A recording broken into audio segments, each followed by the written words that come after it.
July 19th, 1977, the world teacher, the Christ Maitreya, head of the spiritual hierarchy, emerged from his ancient retreat and is now in the modern world. With his disciples, the masters of the wisdom, he will inaugurate the new age of synthesis and brotherhood.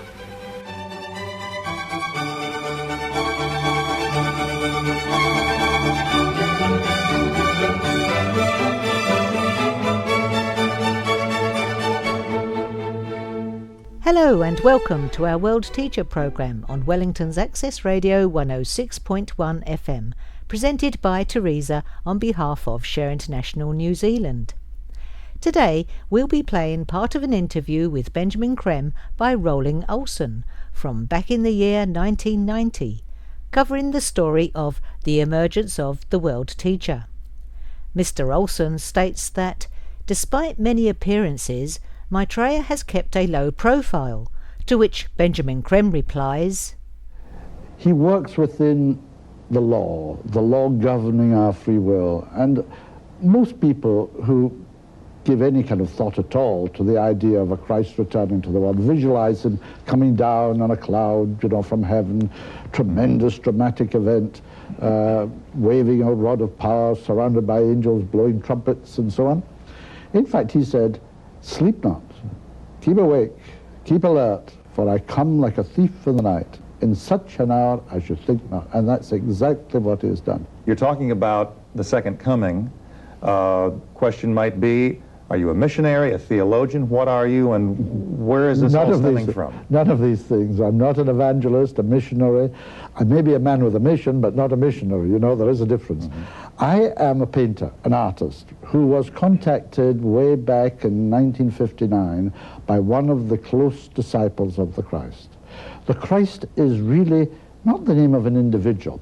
It's the name of a great master, a great, powerfully, highly evolved man. In fact, the master of all the masters. And the masters are men like us who have really preceded us in evolution and finished this evolutionary path on which we are all set. I was contacted by one of these masters who lives in the Himalayas early in '59. He sent another disciple to tell me that I was being contacted, and then he contacted me himself. And soon after that, he said, "Now our master, the master of all the masters, has something important to tell you." And then the voice of his master, the Lord Maitreya, to give him his personal name, who is the master who embodies what we call the Christ principle. Lord Maitreya is not a name which most Christians would associate with the Christ. What is his relationship to the Christ? Maitreya and the Christ are one and the same individual, and he worked through Jesus by overshadowing Jesus 2,000 years ago in Palestine. His consciousness entered into that of Jesus at the baptism, and from the baptism to the crucifixion, Jesus was the Christ. This time, the Christ himself, the Lord Maitreya himself, has come into the world. Benjamin, why has he returned now? Is there any particular relationship to the year 2000, or what's known as the millennium? Yes, it's a cosmic date that determines his coming. See, our sun is traveling around the heavens in relation to the constellations. There are 12 constellations which make up what we call the zodiac. And approximately every 2,150 years, our sun comes into an alignment with each of these constellations in turn. The energies given to us, radiated to us by the particular constellation with which our sun is in alignment, create the conditions of our various civilizations. They give it a particular quality. We were in the age of Pisces. This is now coming to an end. It was inaugurated by Jesus as the Christ 2,000 years ago. Maitreya has returned to take up the work which will be really the work of the cycle of Aquarius. You certainly, I would guess, are not the only person, the first and only person to have gotten this information. Are there some antecedents to it?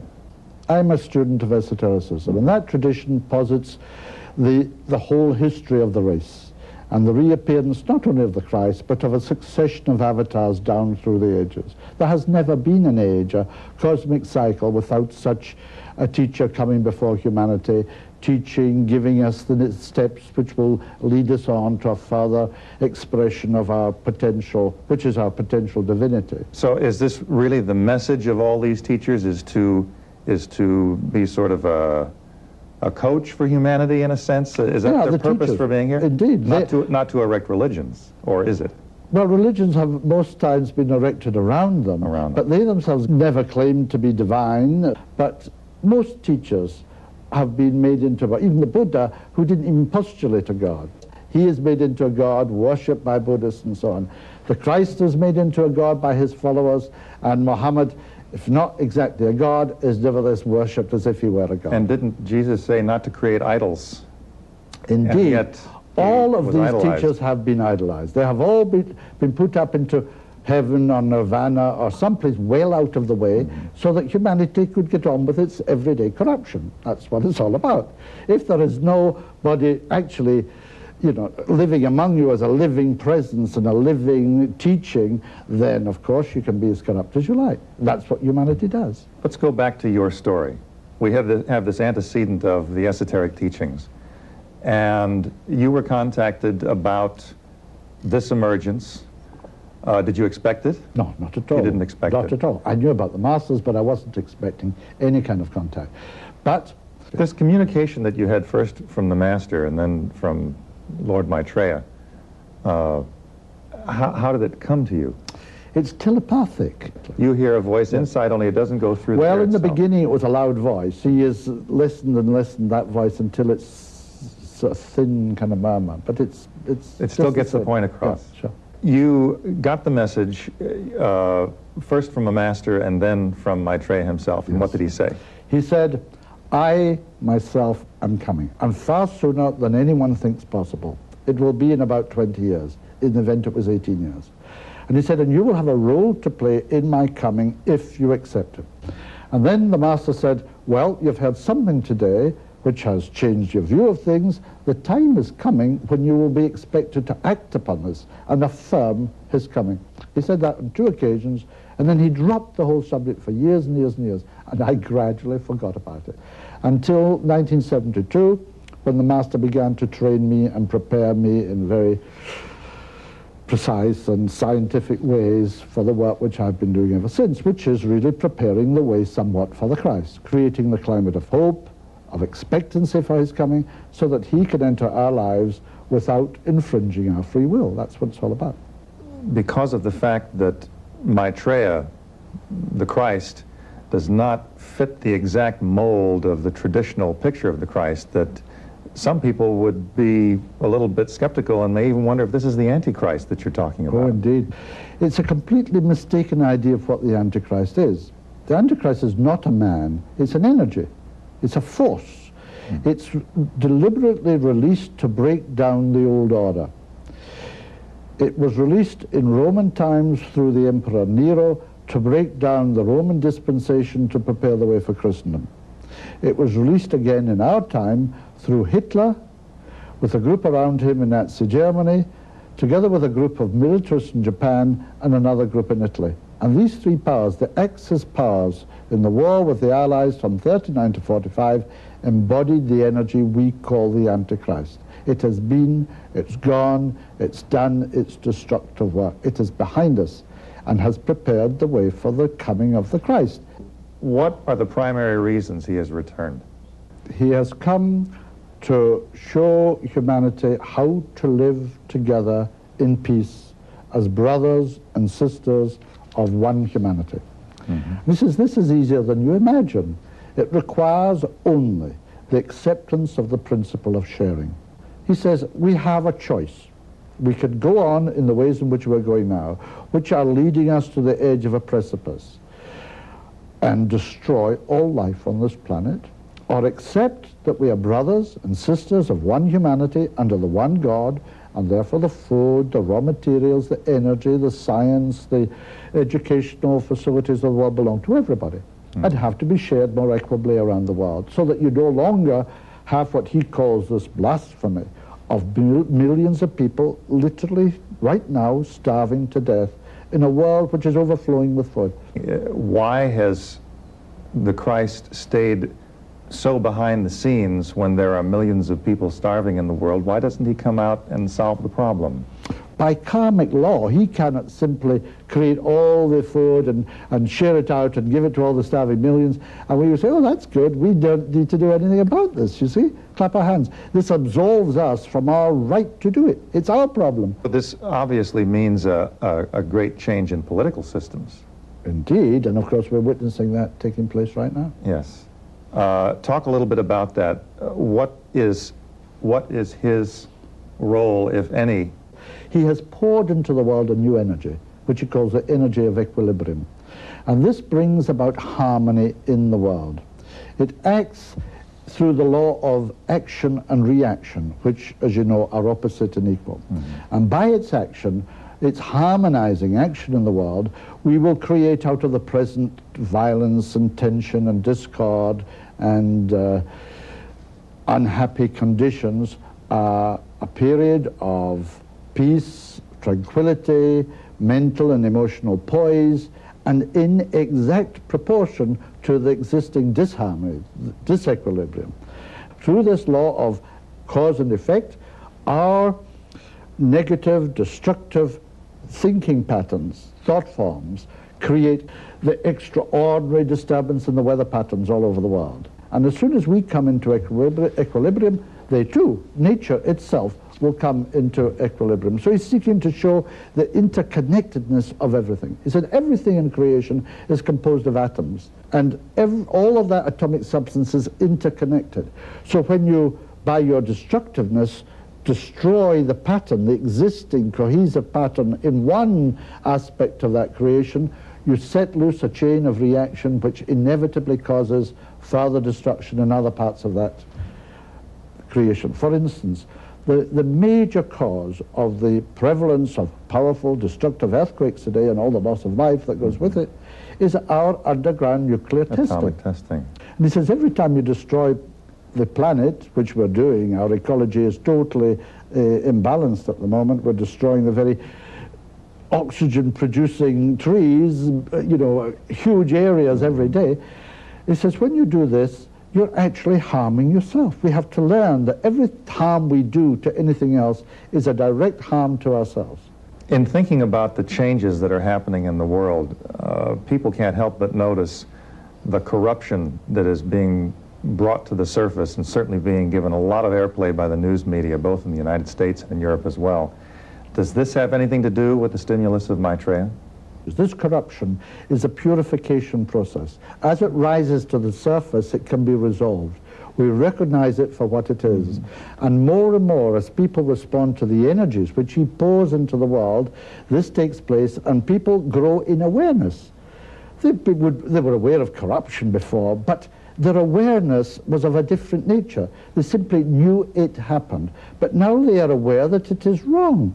And that is why they've turned on the leaders in East Germany, in Czechoslovakia, in Romania, in Russia, in Poland, and so on and so on. One can go on, in South Africa, and all over the world. This tendency is towards not only democracy and freedom, but to cleansing the body politic. And so bring in those who really care altruistically about the well-being of all people. So suddenly, in a place like Czechoslovakia, you don't get a politician at the head of affairs, you get a playwright. And this is foretold by Maitreya. Let's get back to Maitreya himself. How does he appear? The most common is to appear to people in their dreams. And this has happened to people by the thousand all over the world, in every country. That's the most common way.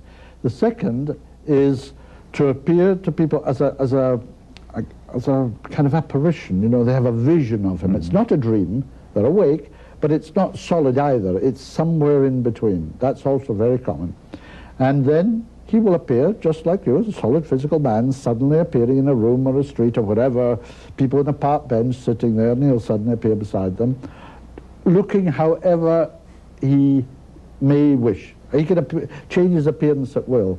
Some people see him as an old man, maybe dressed in rags. Other people see him as a young man.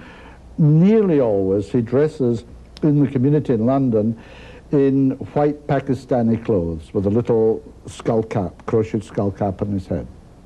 He's neither young nor old. And he has a bit of a beard, dark beard here, dark, lustrous eyes and very high cheekbones. He's very tall and slim. That's the normal way he's seen. Is he acting alone in this coming out? He will eventually be followed into the world by about 40 masters from all parts of the world. There's one in New York. There's one here in LA, in the mountains, just above LA. There is one in London. There's one in Geneva, one in Darjeeling, one in Tokyo, one in Moscow, one in Rome. The one in Rome is the well-known master known to all Christians as Jesus, the Master Jesus. Jesus, who was in Palestine, is a great master, works closely with Maitreya moment to moment, and has been living in Rome for over 3 years. The Vatican knows this story. They know that all I'm saying is true.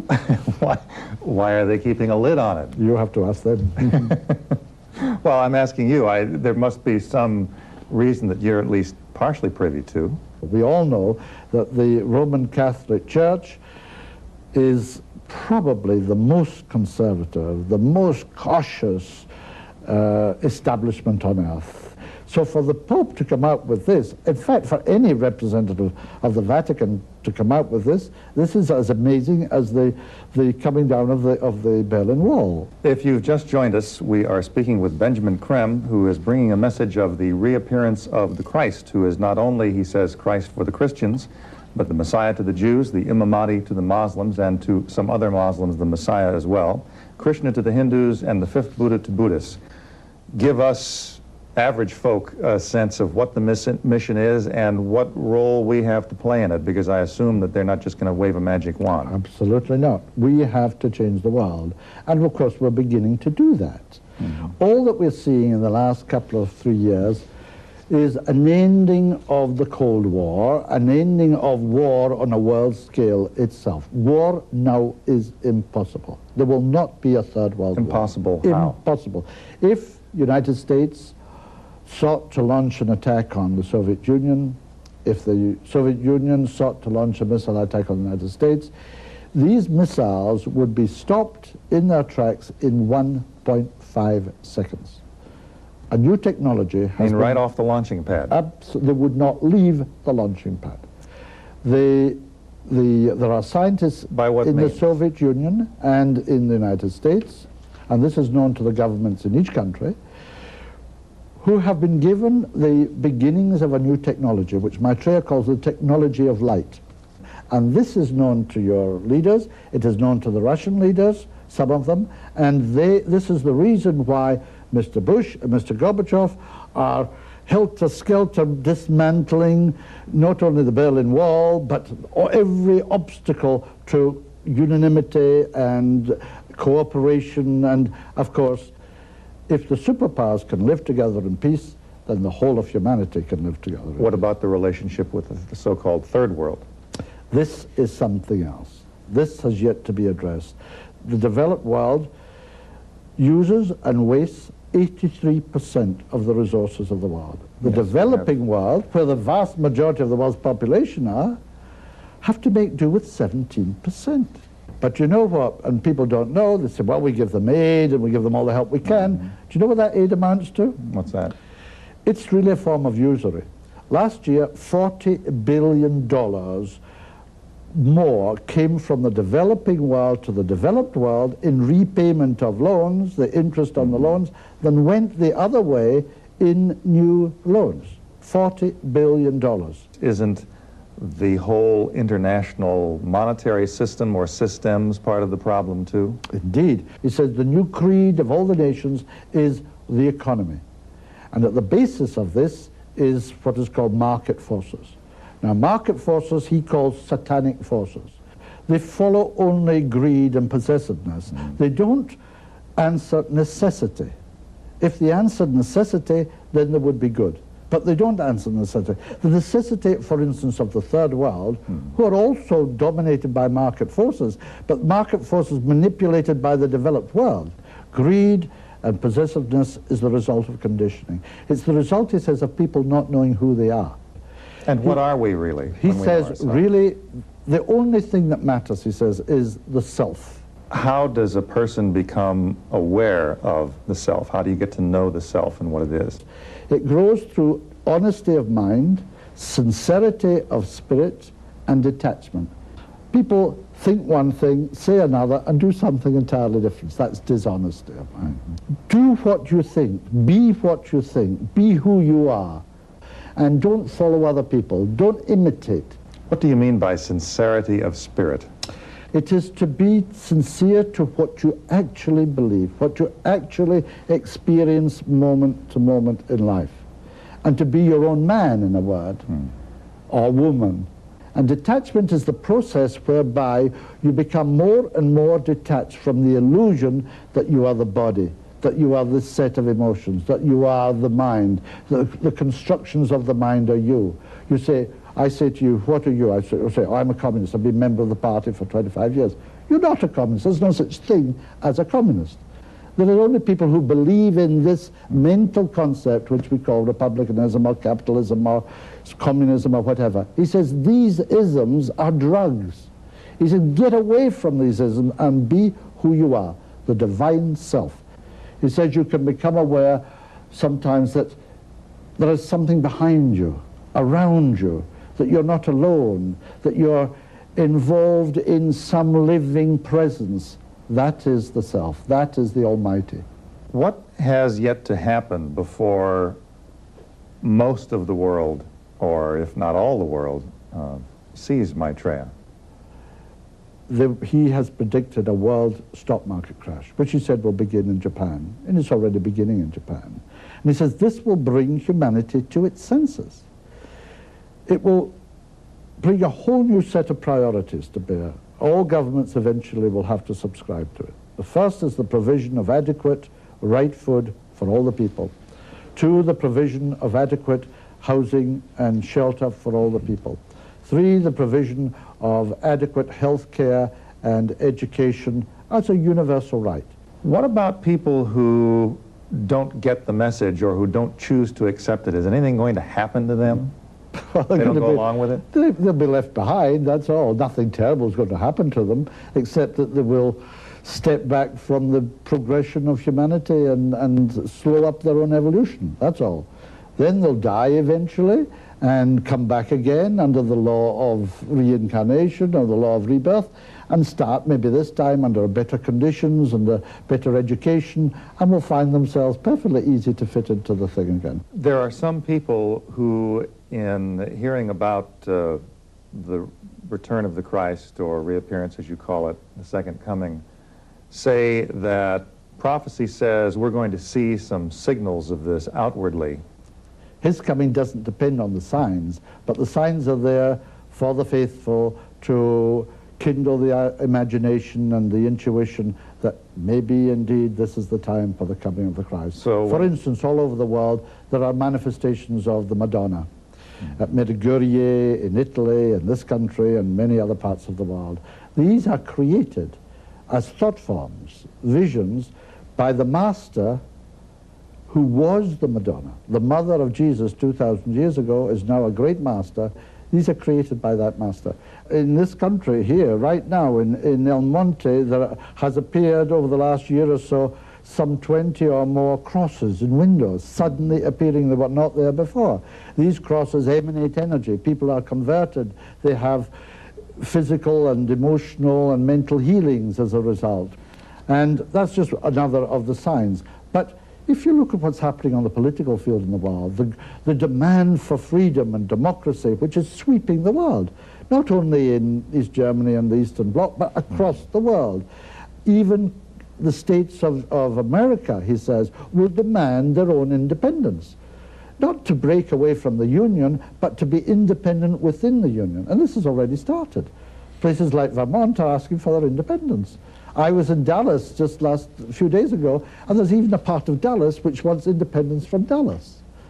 This demand for independence and freedom and so on is coming to the hearts of everybody around. That's the result of the energy which he pours into the world, which creates this demand for self-expression, for self-identity. If someone, on hearing about this, has some level of belief that what you're saying is true, What would you suggest they do about it? You could say, I kind of believe this. Or, I don't know if I believe it or not, but I think it could be possible. Or, well, I'd say 5% I believe it, and 95% I have an open mind. But whatever the percentage of belief is, make it known at that level. You don't need to be 100% sure in order to say, I heard this guy talking about. That's all you need to do. That helps to create the climate in which he can the more quickly emerge into the open arena of the world. What has to happen, and how will all of the rest of us who have not yet seen him see him, and how are we going to know that he is who you say he is? When we invite him forward. He's creating the conditions which, if they are carried out according to plan, will make a great demand in the world for a sight of him.